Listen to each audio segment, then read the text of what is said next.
What's up, guys? This is Takatoshi Shibayama, the host of the Future Design Podcast. In this year-end special, I got DJ toMU, aka ShowNing, who's the music composer for the Future Design Podcast, and he's a really good friend of mine. He's been a battle DJ for many, many years, and now he runs a DJ school in Singapore called ShowNing DJ Lab. He's been a first runner-up for the DMC New York 2005, which is the most prestigious DJ battling competitions in the world. I've been a DJ myself during my uni years, and I remember how the equipment and recording styles has changed over the times. And he's here with us to discuss about how he sees future DJing, music production is going to change in the future. We had a really riveting conversation about how music is done these days, and I'll really be excited to show this with you guys, so stick around to the end. It's really strange speaking to you in English, though. Correct. Yeah, it's very weird for me. Also. Yeah. It's not that I'm used to it. Let's talk about like technology. I mean, how has technology changed how you play music, or you record music, you create music? How? Okay. So so let's start talking about from the the DJ's point of view. Okay. So DJ, right? As I think most of people already knew, like last time, like most of the DJs were using their vinyls, analog vinyls or CDs. But recently, like, the DJs, like the equipment is more like developed. Like we are using either the computer or sometimes USB thumb drive. Mm-hmm. So we don't have to, keep carrying the big vinyls or there's the CDs or whatever. We used to have these carts with all these boxes full of vinyl stacked up. Yeah. So so now like all we need to bring is just one laptop computer or a USB thumb drive. Yeah. So sometimes like actually me like as a DJ, I'm more of like a laptop user. Mm-hmm. But somebody like told me like this happened the last time, like so one DJ went to the club, right? Yeah, but people didn't know who he was, right? Mm-hmm. Then like excuse me, like you now like we not open yet. Right, so then actually I'm DJ, but sorry, you don't look like a DJ. Where's your stuff? Everything. Then he just took out his USB thumb drive and headphone. Right. Then a lot of people like last time are very surprised. Oh, DJ is like now like this because the image of DJ was like the carrying the big crates, and, right? Yeah. So this is the actually big differences between the like last time like the 1990s or 80s whatever or like recently like 2000. Like now, actually. Yeah. When was the actual, change? I mean, I remember, like, even in early 2000s, you still did walk around with vinyl, right? And Correct. When was the time that actually made that huge switch? I think around, slowly, but like, I think around 2006 or 7. Okay. Yeah. So there's a new technology called Serato. Uh-huh. Okay. So Serato, that was quite like the surprising, like the older DJs can use a laptop computer, but we can still use the same like the turntables. Yeah, but it looks like a vinyl, but they created the so-called vinyl. It looks like a vinyl, but it's called a control vinyl, digital vinyl in a way. Yeah. So this first release, I'm not really sure about. The DJs slowly started using this Serato technology around 2006-7. Me myself studied from 2008. Okay. Yeah, at that time also like I used to have the vinyls and some of my like the routine sets were made by vinyl. Yeah. So I was mixing with like using the actual analog vinyls and sometimes laptop PC computer. Yeah, but now I don't use analog vinyls anymore. Well, when you were competing in DMC, right? You were still using vinyl, right? Everybody was using vinyl, right? Then, right? And that was, I guess, the first half of 2000s, right? That's when you were competing pretty heavily in New York. Yeah. In the DMCs, and that was my first trial in a way. I failed the elimination. But 2000. That was my first trial to the DMC competition in New York, back in New York. Yeah. Then 2005, I got first run-up. But at that time, still, I was using the analog vinyls. Yeah. So when did, like, DMC, if you watch the history of DMC, I mean, obviously, in the early, like, 90s, was it late 90s? I guess they were doing all these competitions. when did they switch to all this Pioneer, DJ equipment and stuff? Not sure, but okay. The DMC has like the basically two different the styles of competition. One is so-called showcase, 6 minutes showcase, right? The other is like so-called the one-to-one DJ battle like tournament, right? Yeah. I remember like the showcase style was quite earlier, like when they started using the laptop style. Yeah, but still the one-to-one DJ battle style, it's called a Supremacy. I think that still like the until 2012, 13, I think the DJs are still using the analog vinyls Oh, really? to compete. Okay. Yeah. And now it's completely changed, right? Yeah, but of course it's up to you. You can use the analog vinyls also if you want. Yeah. Right. Visually, I mean, obviously it looks cool with the vinyl. And Yeah. actually, now you have all these like new electronic gadgetries that you're using, and I mean, does that really help you become more creative, creating music, or what is your impression of, like, you've been through all these changes, right? Yeah, but for me, right?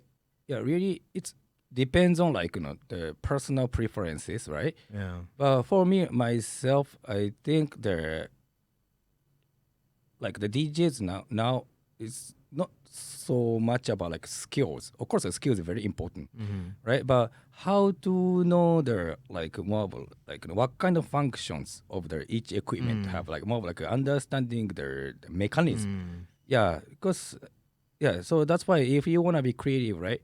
Maybe you can just play around. You have to you have to understand their functions, right? Then in the end, it's all about your sense of creativity. Yeah. Right. But I really enjoy the using those kind of new like gadget technologies. Yeah.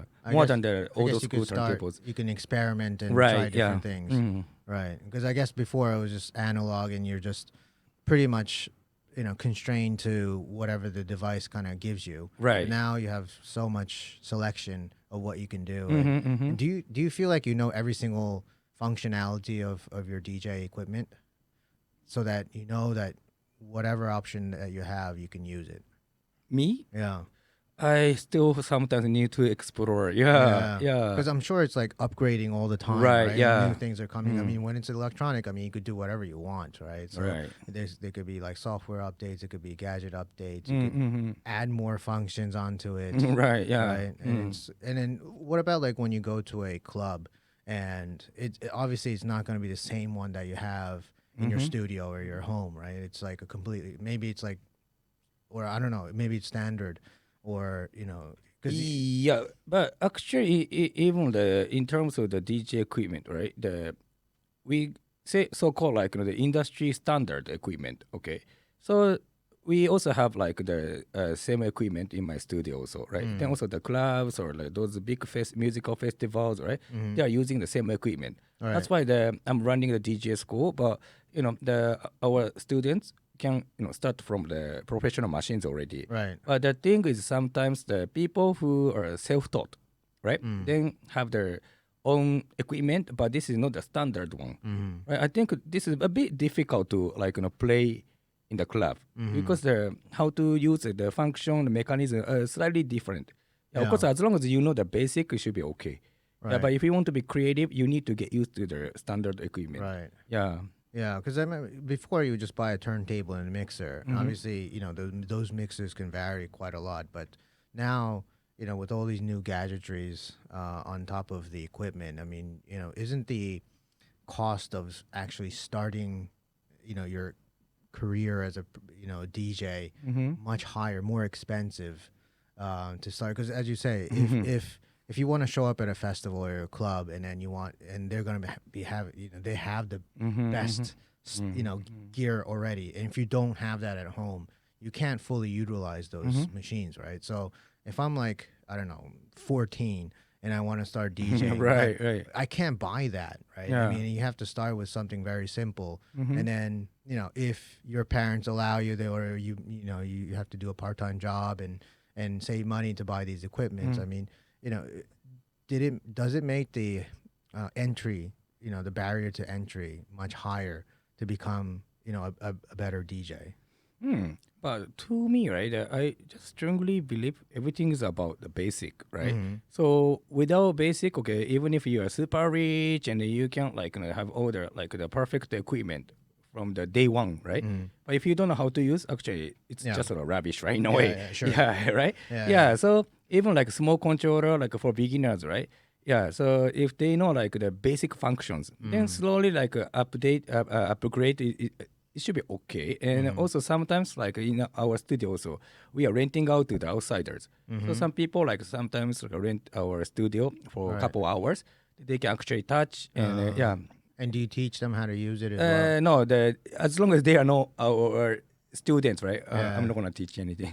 And just provide the equipment and just do it. Yeah. Ah, I see. So yeah, I guess the concept of like renting a studio and getting familiarizing with the equipment is probably key to like really learning how to use all these buttons and knobs for these DJ equipments Right. Yeah. and now like I think for a lot of people like I always feel that DJing is like a mystery, right? Because some people think, oh, you just show up with your USB stick and just press play, Yeah. and then, Yeah. and then you're just like turning knobs like like it's like a little show, and or there's obviously I mean I've done it before, but there's a whole lot of craft that goes into it. How do you kind of explain to people, and especially now, because before, as you said, as we're talking about, is like analog, you can't fake anything, right? I mean, there's no preset, Right. music that you can actually just play and then fake that you're actually doing DJ. Now, you can just show up with a laptop, press play, and then make it look like you're actually doing something. I mean, how do you explain to people like what goes in behind all the the magic behind doing a live set? This has been a very like a big controversy for years actually. Yeah. But because the people who already have like some knowledge in DJing, right? I'm quite easy, I mean, for me it's easier to explain. But those people like who don't know anything about DJ, quite difficult to explain even. Yeah. Okay, but I always say like this, I mean there are many different types of DJs. Okay, so of course a radio DJ. Okay, right? The radio show, right? Yeah, but nowadays I think the DJ means like really like the inside of the DJ console and putting the headphone and using something like the deck, using something like this, right? Yeah, but the USB, that's what you said true, like just USB press button, yeah. But this one, right? To me, right? Some DJ, it is true, like they already pre-mix and everything. Just press button, they just boom, boom, boom. Okay, yeah. Especially there are a lot of controversy, so-called like the boom, like the female DJ with like a so-called model DJs. Right. Okay, yeah. Then a lot of people say they are not DJs, but they're earning a lot in a way. Yeah. They are professional. Of course, from their point of view, right, those like female DJs with the booms or whatever. Okay, sometimes naked, whatever. Okay, they say like, hey, you are DJing. Maybe you have a skill, but you have never, make any money, right? Yeah. Then which one is more professional? Of course, like I think those people, the female DJs, those DJs are more professional in a way. Yeah. Once like they start earning, right? Right. So, but for me, right, those kind of people, I never deny, they are DJ. Yeah. However, for me, show business DJ. Right. Sure. Okay, that's how I categorize by myself. Okay, show business. So show business, of course, like as long as they're on the stage, yeah. They're selling themselves. Yeah. Right? It's not particularly the music. Yeah. It's just because they're there. Yeah. People come, and then and then the club's very happy. Yes, correct. Yeah. Okay. Then next is like the club DJ, right? Yeah, club DJ. Of course, like, we have to like rock the crowd. So we have the important part is the crowd reading. So you cannot play like which crowd don't like, right? Right. Yeah. So this one also need more of like knowledge, the sense of the knowledge. Right. Club DJ also the other hand like the so-called the scratching whatever. Yeah. I say like they are called the turntablist. Yeah. Okay. But some people say battle DJ. But I personally don't really like the word battle DJ because I used to do the turntable, like the turntablism showcase, right? Yeah. Then some people say, "Oh, you are the one who was battling," Yeah. right? But excuse me, I didn't. I You didn't weren't do any battling. battle. Yeah. I was just showcasing, right? Yeah. So I always say like a turntablism, Yeah, turntablist. Okay. Yeah, So it means like I like that word better. yeah. So using the DJ same equipment, but as if like we are playing the actual instruments. So basically like the radio DJ and radio DJ, show business DJ, club DJ, and battle DJ. Actually, turntablist. Okay, yeah, yeah. Conforming But to the yeah. Then one more like nowadays like the in my school, so especially teenagers, the 12 years old, 13 years old, right? Those people like they want to be DJ because of their like the big musical festivals. Yeah. Okay, right? Yeah. So those like the of course they are many people from so-called club DJ, Yeah. right? But most of them are so-called we say producer DJs. So means they produce own music. Okay, then they use their own music to their own set. Right. Yeah, performance. So they don't play anybody else's music. It's just their music. They play, but actually also like they are using the same similar equipment, right? But they mix with own sounds, or sometimes using own sounds with the other like person's music also. But Right. basically based on their own produced music. Right. So they are called producer DJs. I think nowadays, right, in terms of even the music business, those people are the most earning. Right. Yeah. Like who are those guys? The Tiesto, Hardwell, like the Avicii, like he passed away already. Yeah. But yeah, those Martin Garrix, Alan Walker, like those so-called EDM DJs, right? Yeah. Yeah, they are more like from the producer DJs. Right. Yeah. And when did these guys start coming out? Because I don't know. I mean, we were talking about Tiesto before we started, but I mean, even when he was playing trance back in the early 2000s, it was, I mean, a lot of it was his songs. I remember it was a lot of, he had CDs and it was all his own songs. And I remember like Traffic and some of those songs were really a huge hit. Was it from the time of like that these like producer type DJs started coming out? Because now that I think about it, like, like Chemical Brothers, Prodigy, those are like performance, Right, not just right. DJs, but it was a group, right? Yeah, There were yeah. singers and music and instrumentalists, and then also a DJ component on it, right? Was that kind of like the start of all this, or? But honestly speaking, around 2000, actually, I didn't know anything about the trance scenes or Yeah. the house techno scenes because I was really into the hip hop scenes. Yeah. So hip hop was like more of like DJs. There are many like the famous DJs, but maybe in a way like a DJ Premier, right? Yeah. Yeah, he's a Love that DJ, right? Yeah, so right. good. Cool, Yeah, right? yeah. Yeah. But also he's so-called producer DJ, right? Already from the That's hip hop true. culture. Yeah. Yeah. He was not really doing the club. He was not. He was always making music. for making other people. music or sometimes the live showcase, right? Then he was the DJing for Guru, Yeah. right? The rapper, right? Yeah. So Gangstar, yeah. Yeah. So hip hop side is maybe he was the pioneer of so-called like the producer DJ, and Right. also as a Japanese maybe DJ Crash or DJ Yeah. Honda. Yeah. They are the producer DJs. Yeah. I think those two were like the most well-known Japanese DJs of the Right. time, right? I Right. mean, Honda burst out in the scene DMC like in the late 90s, right? He was the only one that Actually, not DMC, It but wasn't- it wasn't DMC, it was something like that, right? Yeah, He yeah, was yeah. a But it was quite like, so-called battle DJ, right? Yeah. And Crush was doing completely something different. I mean, he blew my mind when he was doing all his, I don't know, even like trip hop kind of stuff. Right? Yeah. He made their own Genres. genre. Yeah, but based on hip hop also, right? Yeah.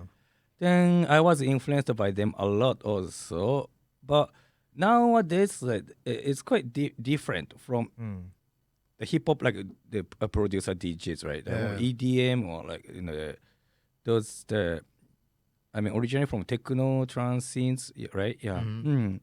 So, but this one became very big market, right? The so-called EDM. Yeah, because you could draw in huge crowds. They're always playing in big festivals like Tomorrowland or Creamfields or whatever. And then, and it seems like they became the star, right? Because DJs were always in the back, and you always had like a rapper, singer who's always took the main stage. But now DJ's right up front. He's the one that's like, getting the crowd like jumping around, and throwing cakes at people and stuff, right? Right. I mean that I think that was like a monumentary, change in the DJing world, wasn't it?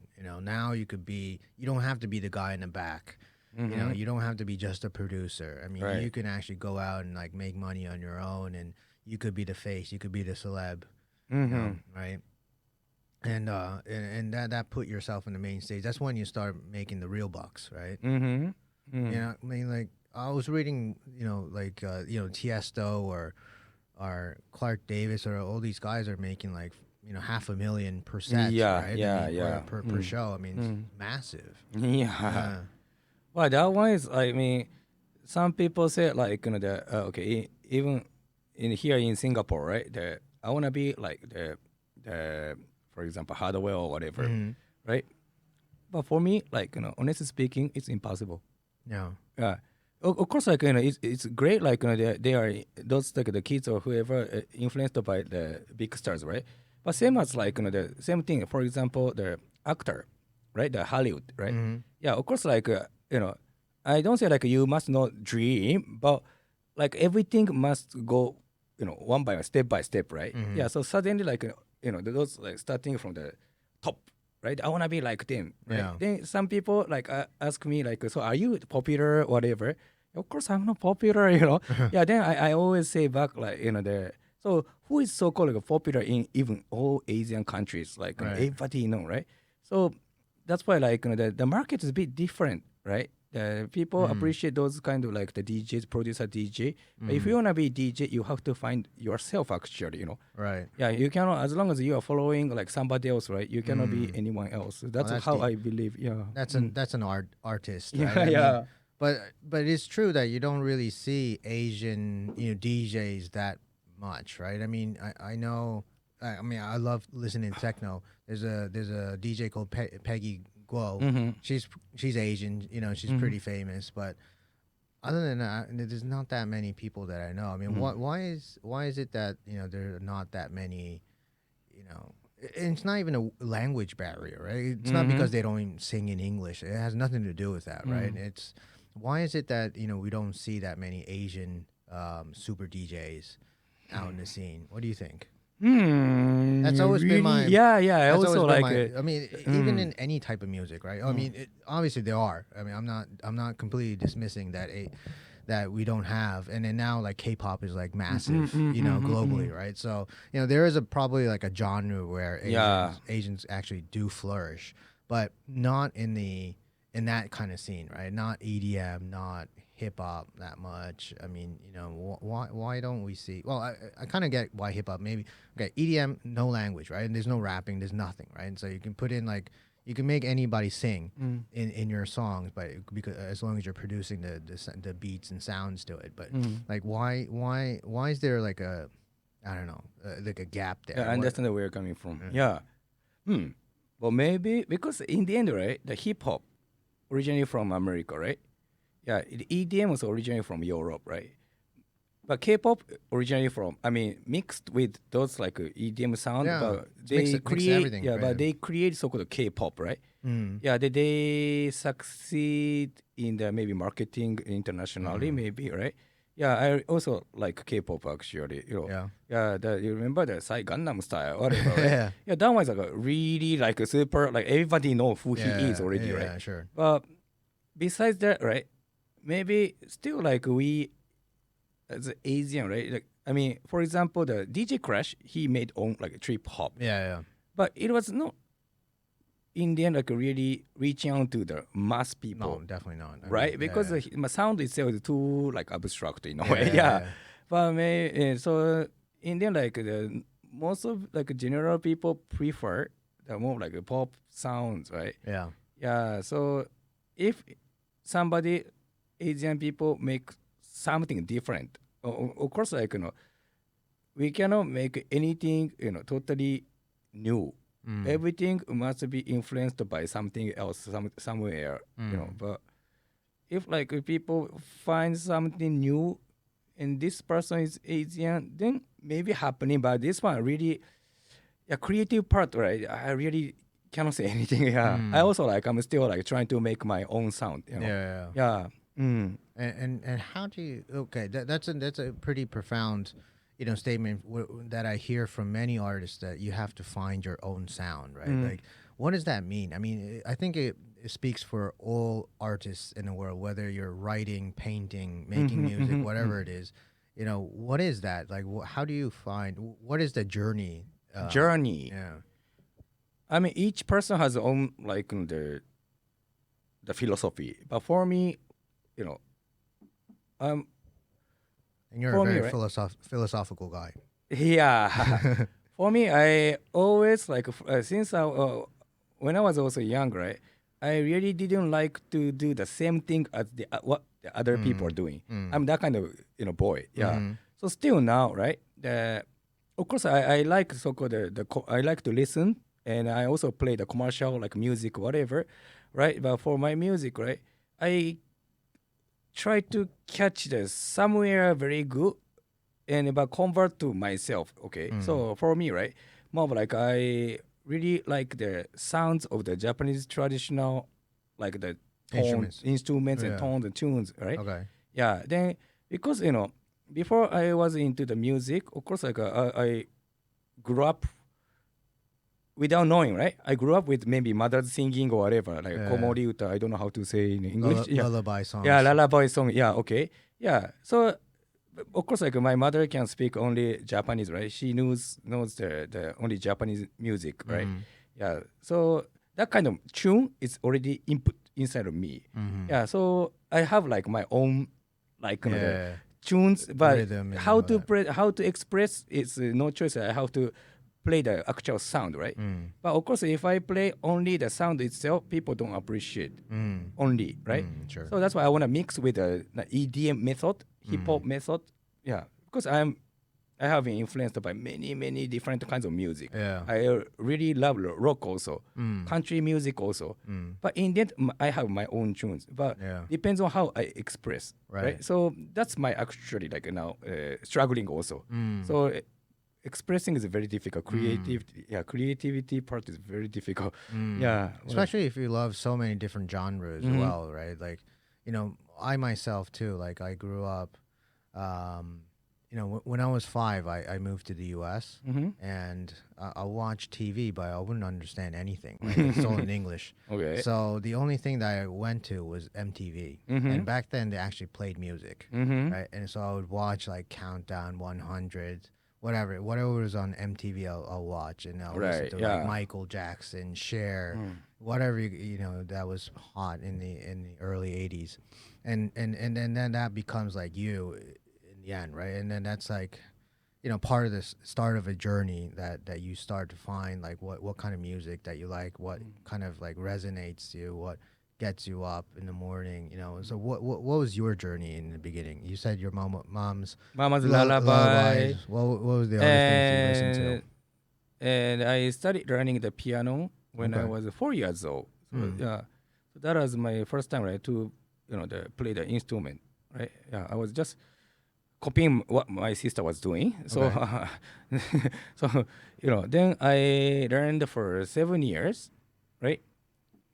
Actually, when I was in the Was it all classical music? Classical music, yeah, only classical music, yeah. Then, but I didn't really like it. But no choice. I'm the person who said I wanna do. Yeah. So my parents didn't allow me to quit. That's why at least I learned for 7 years, right? Yeah. But I didn't really enjoy it, like I said, right? I was into more sports, I was playing the baseball, the swimming, whatever, right? Yeah. Then after a while, when I was not really into music, honestly. Yeah. So then when I was in the junior high school, 12, 13 years old, right? Oh, at that time you were in America, right? Yeah. Maybe, right? Yeah. Do you know the Beat Takeshi? Yeah. Right? Yeah, of course. Yeah, sure. of course, you know, of right? course, comedian. Yeah, he had like his like own like a TV show. Okay, the inside of this TV show, right? There was so called dance, like the high school kids dance like It was called competition. Takeshi Castle or something. Right, yeah, right. Yeah, but then inside of the program, right? The same show, dance the high school dance competition, dance koshien. Okay. Okay. Yeah, then my sister was always watching. Then she always say like, "Wow, this boy looks so handsome," whatever, right? Now I also started watching it together. Then I thought like, "Wow, that dancing is so cool," Then, but I didn't know what kind of dance it was. Then, but everybody just like the spinning like a head or whatever. Then I realized, oh, it's called the break dancing, right? Yeah, Right. yeah. Then wow, I wanna be a break dancer, right? Yeah. What were the beats? Was it actual like break beats? Oh, that were dancing too? I think they danced with their hip hop. Oh, hip hop. But I didn't know what hip hop was at that time, right? Then I studied like talking to myself, like what kind of the music is played in the background, right? Yeah. Then, but at that time, no internet. Okay, early 1990s. Yeah. Okay, so then I went to the bookstore to check like how what kind of music, everything. Sometimes some article is talking about this dance competition. Okay, yeah. Then, I realized it's called hip hop. What is hip hop, right? Yeah. And you liked hip hop. I like the sound. Yeah, because most of like the friends around me at that time, right? They really like they're always talking about J-pop, like of course. J-rock actually. Okay. Yeah, but I also liked it. But like I say, right? Whenever older people say like, right, I always try to change my direction, and this is not my music, right? Yeah. So then I found like hip hop, like this like so I thought like this is like just rap, right? But rap is a part of hip hop, right? Yeah. Yes. Then I realized breakdance, rap, and the graffiti art or whatever, right? The DJ is so called like a hip hop culture. Yes. Yeah. But at that time, I didn't know anything about DJ, just the word itself, right? Yeah. But this is my first encounter actually to get into the hip hop, the music. Right. And do you remember any songs back in those days that you started listening to? Yes, of course. Of course, I was influenced by the oh shit. Oh, of course. Boom, boom, boom, boom, boom, boom. MC Hammer. Oh, yeah. Yeah. MC Hammer. Yes. Can't touch this. Yeah, yeah, that one. Okay. Yeah, Right. yeah, that was really like influenced me a lot. Right. Yeah. Oh, that was pretty big globally, right? Right. Yeah. The Vanilla Ice or yeah. Right. That's interesting. My first experience with hip hop was Run DMC, I think. Wow, that's if so I cool. remember. But Yeah. you are in America, Yeah, right? exactly. Yeah. I was in the States, so you watch it but a lot of the early hip hop never even made it to MTV, right? I mean, only when it actually started fusing with others. So I think I might be completely wrong, but I remember when Run DMC came out and it became big, was they did Walk This Way with Aerosmith, and that was like their inflection point of like hip hop, right? That's when it actually made the scene that it fused with rock. Yeah, collaboration, Yeah, right? exactly. And that's when like I hit the major scene, and I think after that was just gone, right? I mean, everybody was starting to listen to hip hop. And you had like Beastie Boys, even White Boys were actually rapping and stuff, and it was huge. In the late 80s, I remember. But I guess in Japan, hip hop didn't really hit the major scene for a long time, right? I think only the MC Hammer. Yeah. Yeah.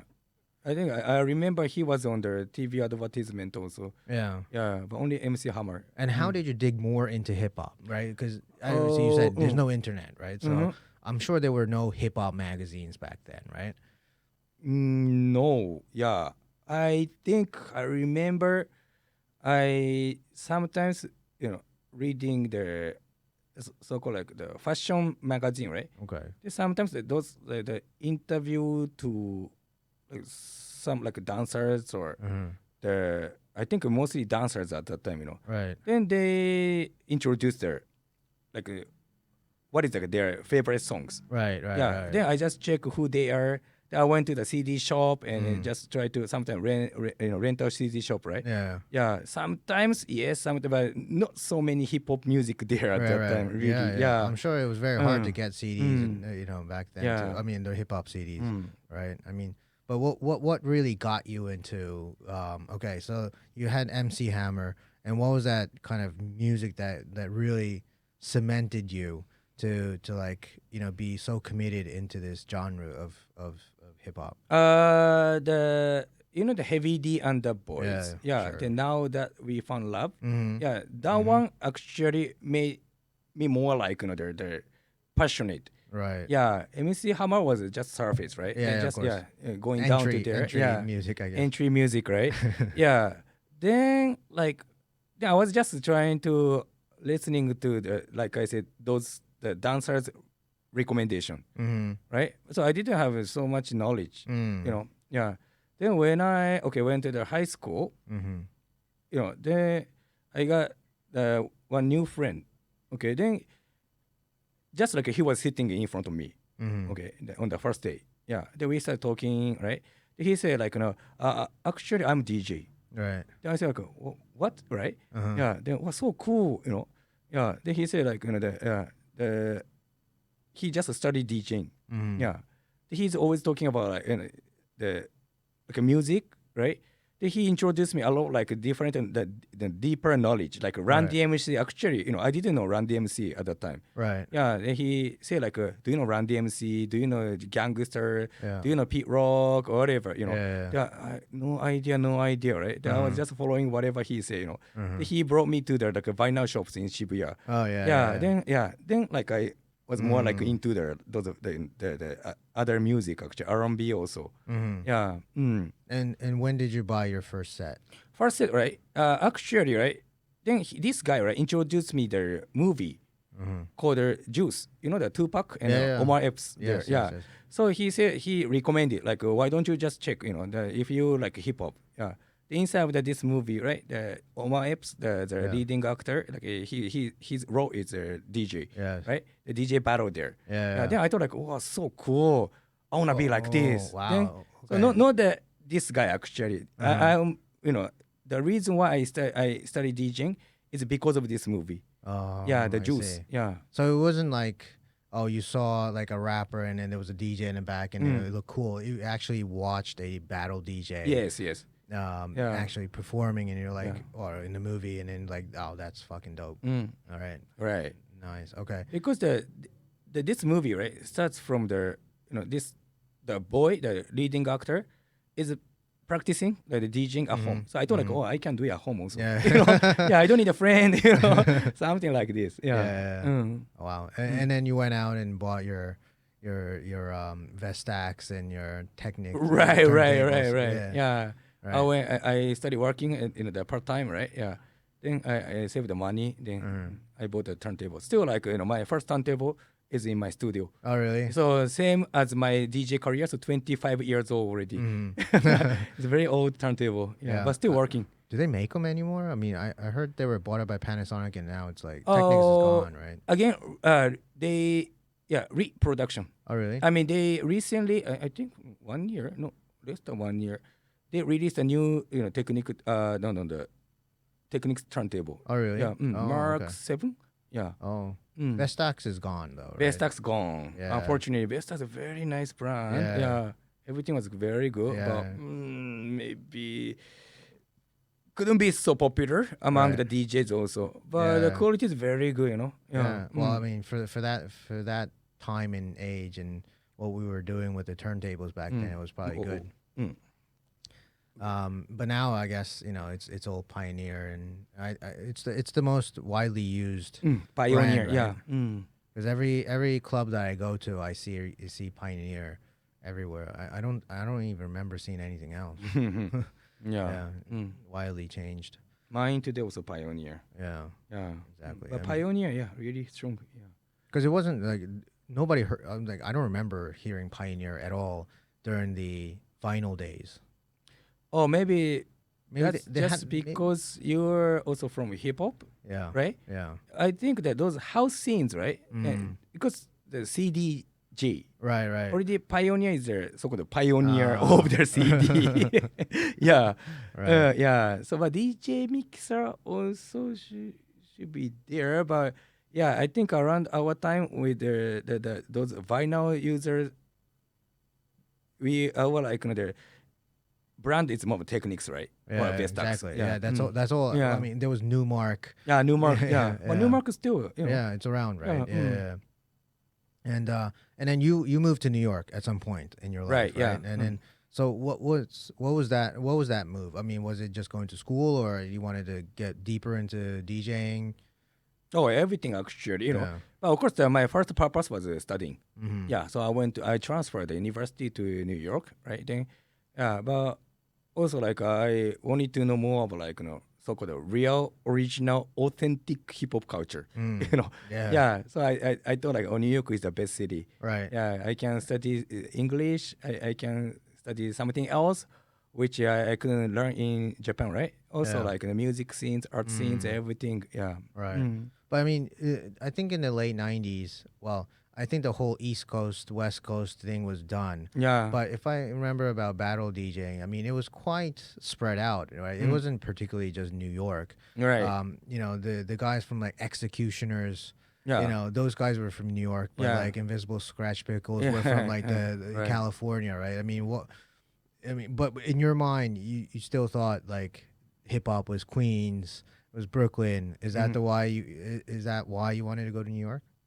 Yes, because for me, hip hop is just New York. Just I decided by myself, I don't know why. Because I Right. wasn't, I wanted to go to New York when I Right. first started listening to the hip hop culture, hip hop music, right? Yeah. Yeah, so I already decided No. one day I must go to New York. Yeah. So you weren't into the gangster rap stuff from the West Coast. No, Dre, I mean I NWA, I yeah. liked, but I don't know why. Like I chose New York. Yeah. Yeah, that's my gut sense. Right. Yeah. And then how did you flourish in that whole turntablism kind of world in New York? How did you find Well, the community? Okay, at first, right, before going to New York, I went to the university in Japan, right? Then I was like, I studied DJing for like my university, like seniors or whatever, those like the university students events, right? But then all the DJs said like, "Wow, toMU, you are very good, because I was always practicing the scratching or whatever. I thought like I was very good, right? Yeah. Then even after I went to New York, right, I thought I can make it easily. Okay. Wow, oh my God, well, everybody's much better than me. Then I was so disappointed. Like, how come I was so confident? So this Right. is so called like they're not they're not even overconfident. Just like I don't know why. Like really, yeah.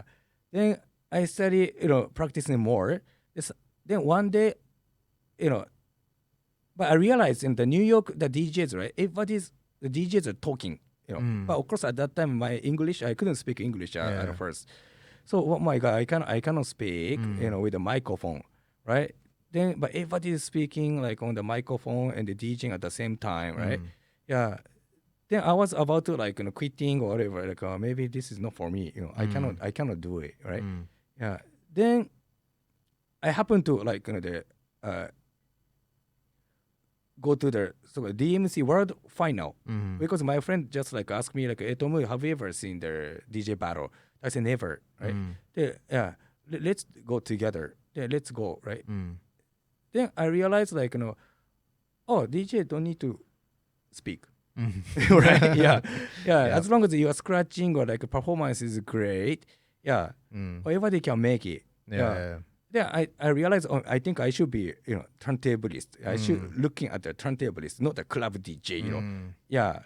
So I guess you bounced because initially you wanted to do DJ because of the battle DJing scene in that movie, but then you After that, I was not really into the battle scenes. Like more like just club DJ. The mixed together a bit scratching. Yeah, then collecting vinyls.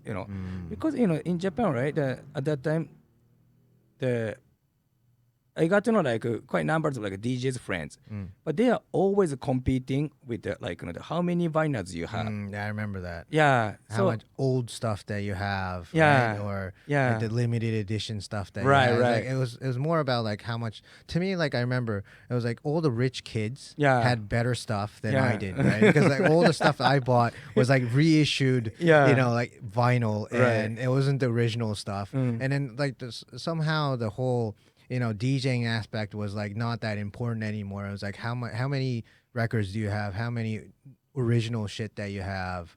You know, and had nothing to do with your DJ skills. Right, right. And then it was quite, I was also taken aback by that because, you know, I didn't have money. You know, I didn't come from a family with a lot of money either. And I went to school with a bunch of rich people.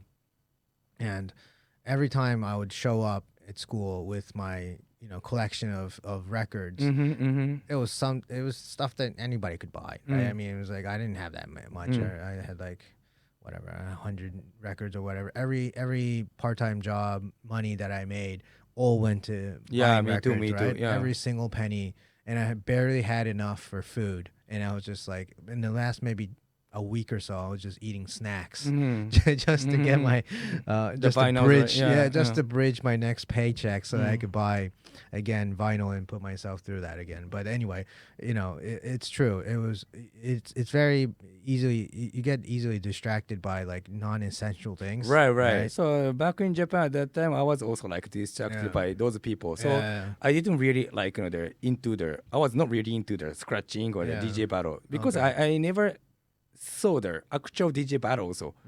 Yeah. Okay. But in New York, like, you know, luckily I happened to be there, right? Then I realized like, you know, oh, DJs don't need to speak, and also like realize, well, their levels are no joke, you know, really super high, right? Yeah. Then I wanna be like, you know, I wanna be like a turntablist. Yeah. Then from there, like, you know, I started like practicing. Then I bought those like DJ battle like videos, right? Yeah. Then keep watching, you know, because at that time really no so-called DJ school also. No. Yeah, no one was teaching. Maybe personally yes, but you know, not like, you know, the so-called proper like, you know, the Structured classes, right? Yeah. So no choice. Most of people are like self-taught, right? Yeah. Sure. Then every day, well, really, I was very addicted, you know, to practice it itself, you know. Not the issue of like music, you know, really just keep doing the scratching was like my really passion, you know. Yeah. The every day 10 hours of scratching. Yeah. Right. Yeah. Then that's how like I studied more into the turntablist. Yeah. I mean, that's how you master the craft, right? And then who were the people that you were hanging out with in New York back in those days? But then because of this scratching skill, right, I got to know some like, you know, the musicians. Then they asked me to create a band together, like rappers and the guitarist, whatever. So my career experience in New York is more in the band. So I was doing as a scratcher. I was DJing, but scratching, not like in a club mix or whatever. Right. It's like Linkin Park, right? Linkin Park has the DJ, right? That kind of style. Yeah. It was pretty popular too, right? Yeah. I remember. And then you know, they were mixing a lot of like scratching sounds in the music. Right. I think they even did a video with the Executioners as well, right? Yeah. That was a pretty cool song. Yeah. Okay. And then you know, were you really you know, careful about the equipment that you were choosing? I mean, was there like a you know, process that you had where you was like, okay, I'm gonna buy this type of mixer, or you know, was there you know functionalities that you were very concerned about when you were buying, you know, your equipment? Yes, of course, because I have my own budget also, right? Yeah. So yeah, I cannot just buy anyhow, you know. Yeah. Yeah. Yeah. I mean, I'm sure there was like a lot of information kind of passed along Right. with friends as well, right? Because I remember when I bought my mixer, it was like that vest. I don't even remember that. It was a very thin one, so they can juggle really easily. Yeah. Um. The best, yeah. Yeah. I used to have it also. The gold one, right? With the plate on it. Yeah, I remember that. But that was a quite good mixer, you know. Yeah, it was. Yeah. It was very simple. You know, you had the Mm. essentials, but you know, no frills, right? Yeah. And then, you know, I guess so you went on to do, you know, how do you even sign up for a DMC? So DMC is like the ultimate world championship for Right, battle right. DJs, Yeah. right? Yeah. How did you like get into it? Okay, so in the case of America, right, the states, first we have to go for the elimination, Yeah. right? But I think last time they held the eliminations at the 5 regions. I think 5 regions. Okay. Okay, yeah. Then I have to always check out their website, right? But just sign up from the website. Yeah. Okay. Then they just email you like, or you can choose like which date or which like region. So actually, even if you are in New York, right, you can join the San Francisco also. Oh, okay. okay, right, But right. for me, like of course New York, just New York, right? Then Sure. at that time, really like New York, the champion is really basically going to world champions. So very highest level. Yeah. Right. Yeah. Then I think I remember I first tried in 2000, right? Just sign up from the website, right? Yeah. But of course I failed. I thought like I was good already. I was always overconfident, Yeah. Then, but even 2000, right? The elimination round, right? Everybody has to go there. Then each participant has to play for 2 minutes. Okay. Their own set. On set, yeah. 2 minutes only, okay? Then I think 150. Wow. So 150 people. Yeah, the participant. Very, a lot of people, right? Wow. Yeah. So then also you don't know like which order, you're going to play. So, for example, if you go there like, the 12 o'clock, right? But what if like your number is like 140? Means keep just waiting. Yeah. Well, then I was so nervous. Then once I got on the stage, right? Well, I lost my memory. Too nervous. That was my first time, Right. Yeah, I lost the memory, nervous, shaking, shivering in my hand, everything. Yeah. Then when I finished, right? Just I woke up like when the MC say, "Stop." I don't know what I was doing. I mean, remember, but everything just fucked up. Yeah. Just needle skipping, like yeah. Right. Yeah. Disaster. Yeah, disaster. But that was my actual skill, at that time. Right. Yeah. Then I realized, oh my God, nothing is easy. I must practice, harder and harder. Okay. So at that time, the Qbert said he was practicing 10 hours every day. Yeah. Then I realized I decided, okay, I should practice 11 hours. That kind of like passion. Okay. Yeah. If the god of scratching tells you that 10 hours, he's doing 10 hours, you gotta do more than that. Right? Yeah. Of course. The next year I tried, again failed. Yeah. Next year I tried 2001, 2002, The 2003, finally I got selected the finalist, New York. Means like top 8.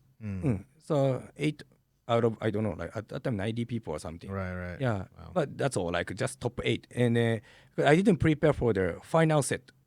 Yeah, final set must be 6 minutes. But my target was to go to the final. Yeah. So I just prepared for only 2 minutes. Of course, I failed the final, right? Yeah. Then 2004, I got 4th place. Then 2005, I got first run-up. So slowly, yeah. That's number 2. I mean, Number 2, yeah. Right. 2nd place, yeah. Right. Wow. And so then you have to do 2-minute set, and then you have to also come up with a 6-hour set. 6-minute set as well. So you have to have 2. Yeah. Right. I see. And who were the competition, back then? At that time, right, I emerged. Okay. Also, he got a world champion also. And Shifty also, he got world champion. Yeah. So those kind of people. Right. Yeah. Massive competition. Right? I mean, and then for you as a Japanese person, I mean, it must have been really rare. Right. And I think still I'm the only maybe Japanese and maybe foreigner, who got maybe to the top 2 maybe. Right. Yeah.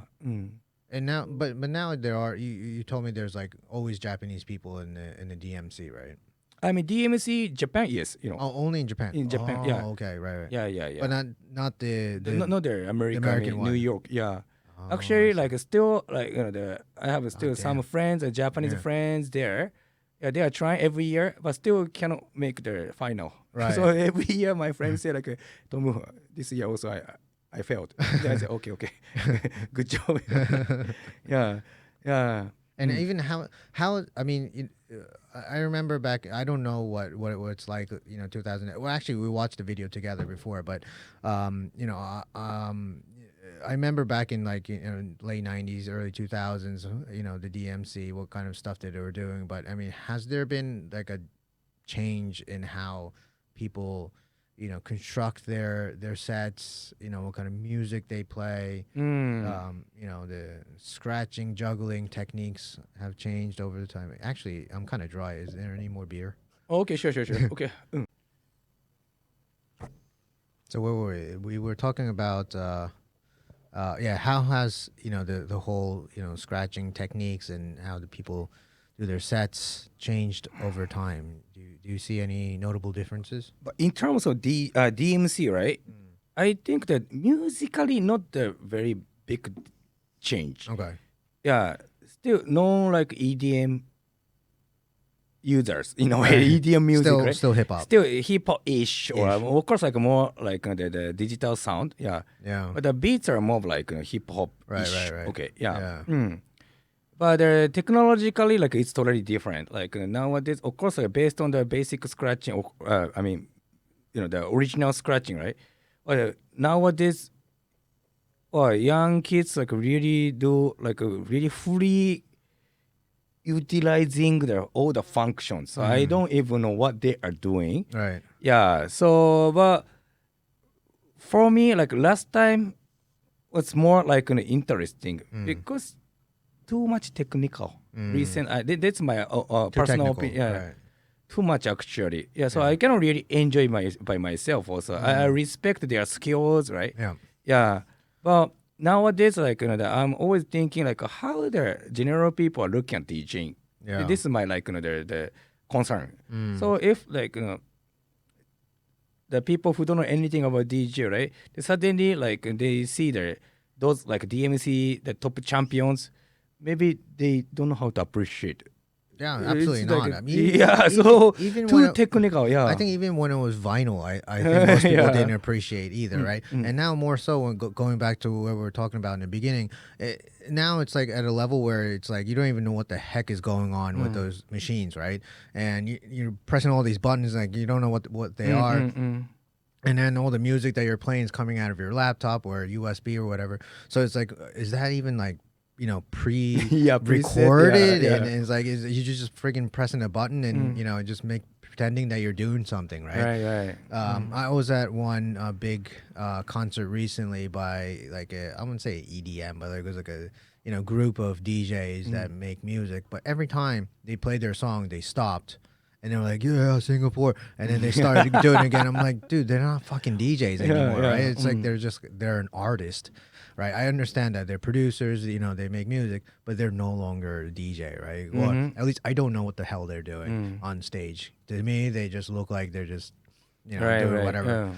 So, so that's kind of like where like I kind of start, as a middle-aged man now looking at music and thinking what the fuck is going on, because it's not, because a lot of the music that people enjoy now is not rock bands, right? It's not folk songs, it's not acoustic stuff. It's all electronic stuff, right? And the process going into that music making and all that, and then even the whole industry itself is about getting your face out there, and you expose your daily life. It's kind of like anything, right? Like you got to be on Instagram and stuff, and like you got to sell yourself to sell your music, and it's all about like personalizing everything, right? And music, that too. I mean, it's like like if you're a DJ, you got to be a little bit different. So like, you go out and do different things, right? And I mean, Steve Aoki throws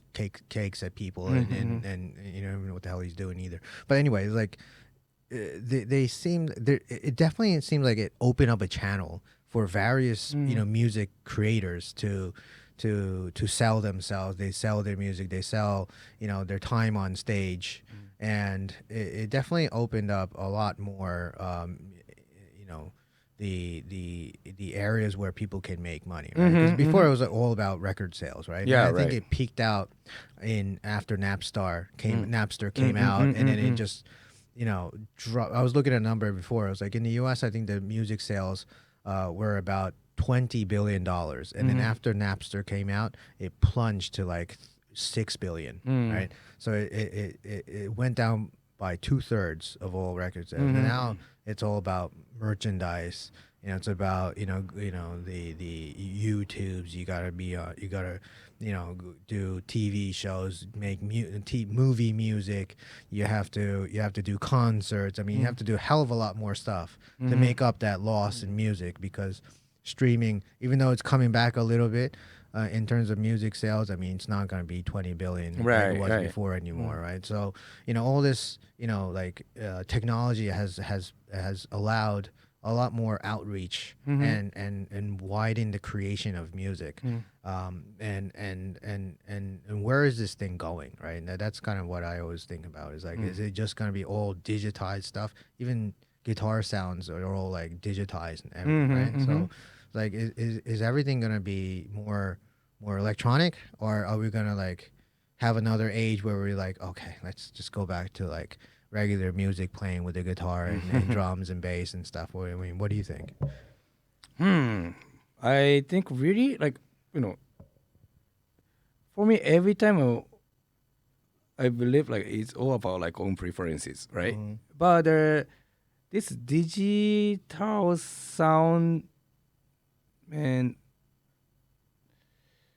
very difficult question, Yeah, it really like, the really up to the creators also. A lot of people are following what the mass want, right? But some people like me, it's like, the always try to like, go into the different direction, but based on like the understanding of mass part, So how? I cannot really tell, because I myself also like I know like what I wanna make. Okay, so for me, okay, based on the understanding of hip hop and the EDM, those like electronic sound and also acoustic sound, everything, right? But in the end, I'm going to, I have like reached out to the spot of the like Japanese traditional sounds with electronic sound. But beats are hip hop, like those like So I say like my genre is called like electronic oriental hip hop. This is how I create, Okay. Yeah. So I don't know how like the other people are listening, like how they are appreciating. But my sound is called electronic oriental hip hop. Okay. So this is what I create. I don't think like anyone else has created. Okay. Right. Yeah. So that's why I'm like planning to make my own album with those kind of sounds. Okay. So that's why like I don't know how the industry is going on, because I am so I'm just going to like throw more like electronic oriental hip hop. So maybe the other part, like maybe in the states maybe electronic cowboy hip hop, for example, right? Yeah, who knows, right? So everything is going to be maybe fusion, like combining. Of course, acoustic sound is already established.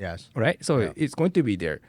Right. But it's quite difficult to like compete with only acoustic sound, right? So maybe some of like artists, creators, using acoustic sounds and the understanding the skills, right? Maybe they might be changing to like something else. So this is like really like a lot of like curating, it's like a DJ, choosing this song to this song and matching together, something like this. So everything's about like, for me, everything's mixing. Right. Yeah.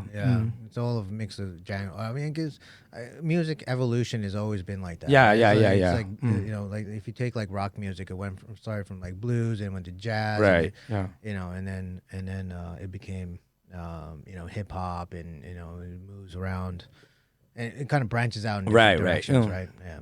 I get it. Well, how to create their own genre is there. Very, very difficult, right? It is. I mean, after you create, then those like followers are following, then it's going to be the next like a generation of music. That's how I believe. Interesting. Well, I'd love to hear you DJ. Let's check it out. Okay, man. sure. Okay, all right.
Hi, this is your host Takatoshi Shibayama. Thank you for listening all the way to the end. Now, if you enjoyed or disliked the show, please let me know by writing in the comment section. The only way I can improve or add value to you is through your voices. If there are any topics that you would like me to pick up, please also let me know in the comments. I'd love to start chatting with you all. And if you would like to continue watching the show, please subscribe. Thank you.